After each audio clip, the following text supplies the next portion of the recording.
আমাদেরকে নির্যাতন করেছেন তারা অপরাধী। গত সরকারের আমলে আমরা দেখেছি ডিজিটাল অ্যাক্টের নামে কিভাবে করে বাংলাদেশের সংস্কৃতি কর্মীদেরকে মুখ বন্ধ করা হয়েছে, তাদেরকে হেনস্থা করা হয়েছে। দেখেছি 28-এ গণঅভ্যুত্থানের পরে আমাদের প্রোডাকশন ম্যানেজারকে মব কিভাবে করে মেরে ফেলেছে একদিনের মধ্যে। আমরা এই ধরনের আবুল সরকার এখনো আমরা জানি জেলখানা থেকে বের হয়নি। এইভাবে করে সংস্কৃতি কর্মীরা যদি অনিরাপদ থাকে তাহলে এই দেশে তাহলে বিবেক, এই সংস্কৃতি কর্মীরাই তো এই দেশের বিবেক, এই দেশের কণ্ঠ। এই চিরতরে কি এই কণ্ঠকে রোধ করে দেওয়া হবে? সেটা আমরা কোনো মতেই হতে দিব না।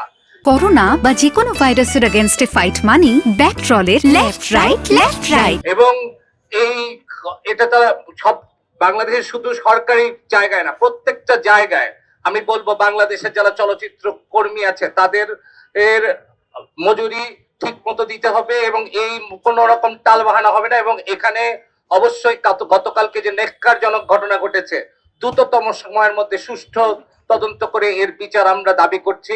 আমি দীর্ঘদিন মানবাধিকার কর্মী এবং আলোকচিত্রী এবং চলচ্চিত্রকার হিসেবে কাজ করি। দীর্ঘদিন আমি গুম খুনের ডকুমেন্টেশন করার কারণে ডিএফপি থেকে আমাদেরকে একটি কাজের জন্য বলা হয়, চক্ষুহীন এবং অঙ্গহীনের গল্প, যারা জুলাই আন্দোলনে অন্ধ হয়েছে তাদের নিয়ে একটা চলচ্চিত্র বানানোর জন্য। পরে আমরা এটাকে বানানোর পরে আমরা এটা জমা দিই। আমাদের প্রথম অর্ধেক টাকা দেয়া হয়, পরের যে দ্বিতীয় ধাপের যে টাকাটা, যেটা পরিপূর্ণ টাকা,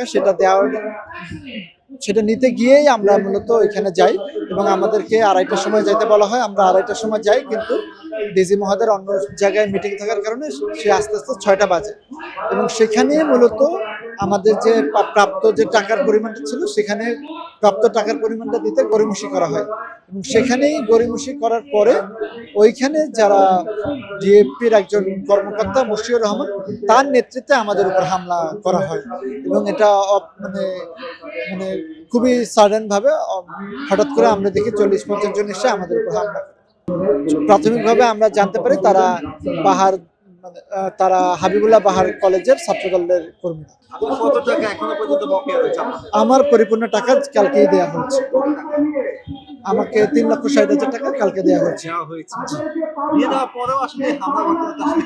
আমাদের টাকাটা দেওয়া হয়েছে হামলা হওয়ার পরে, যখন আমরা পদক্ষেপ নিয়েছি, যখন এখান থেকে পুলিশ গিয়েছে, এখান থেকে সাংস্কৃতিক কর্মীরা গিয়েছে, তারপরে সেই প্রজেক্টের শুরুতে আমাদেরকে একটি নির্মাণকালীন অগ্রিম সেটা আমাদের দেওয়া হয়। আমরা সেই টাকার মধ্য দিয়ে এবং আমাদের নিজেদের পকেটের থেকেও টাকা ওখানে দিয়ে আমরা প্রজেক্টগুলো শেষ করি আরো 2 মাস আগে, প্রায় 2 মাস আগে। 1.5 মাস ধরে আমাদেরকে নানা দিন তারিখ বলার পরেও আমাদের যে বাকি যে নির্মাণ ব্যয় সেটি দেয়া হচ্ছিল না।